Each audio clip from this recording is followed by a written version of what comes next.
Hello, my name is Erin Gordon, and I currently am the assessment coordinator at the San Diego County Office of Education. I previously was the assessment coordinator for San Diego Unified School District, which is a large district in Southern California. This video is about setting up trainings and what trainings covered for ELPAC.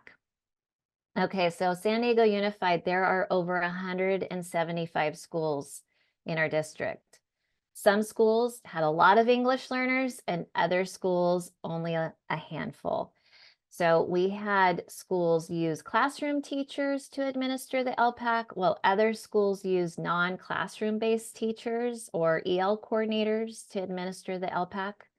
For some schools, we use central office English learners support teachers to administer the ELPAC.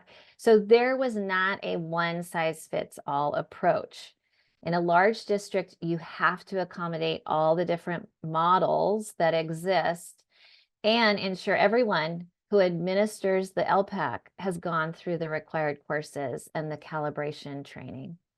So I was fortunate to have a strong partnership with our multilingual education department. And it was a true partnership in that we collaborated on our overall plan for support and the administration of the ELPAC, both summative and initial ELPAC.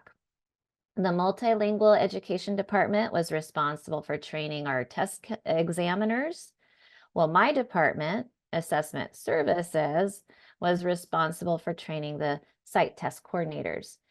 Now, both of our departments, we were in lockstep when it came to the ELPAC training. We would attend each other's trainings and made sure we were coherent and aligned. The LEA certification training, now through Moodle, was done by myself, a project lead in my department, and then at least 3 representatives from the multilingual education department. As the primary LEA coordinator, I would receive and share the enrollment keys and set folks up in Moodle so that we would all be able to complete the required courses. As I mentioned before, the test examiner training was coordinated and monitored by the multilingual education department. Initially, all of the test examiner trainings and collaboration activities were held in person. Much of that's transitioned to online through Moodle since the pandemic. But again, I would ensure that the multilingual education department had what they needed in Moodle in order to monitor the training of our test examiners. Now, for the site test coordinator training, we would hold separate in-person trainings for the initial ELPAC and the summative ELPAC. Site test coordinator trainings covered the logistics like test security, materials, testing schedules, tasks that needed to be performed in TOMS.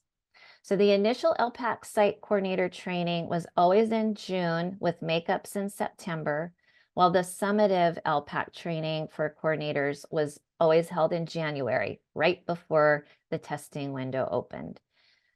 Each training was offered multiple times, so participants could choose the training that worked best in their schedule.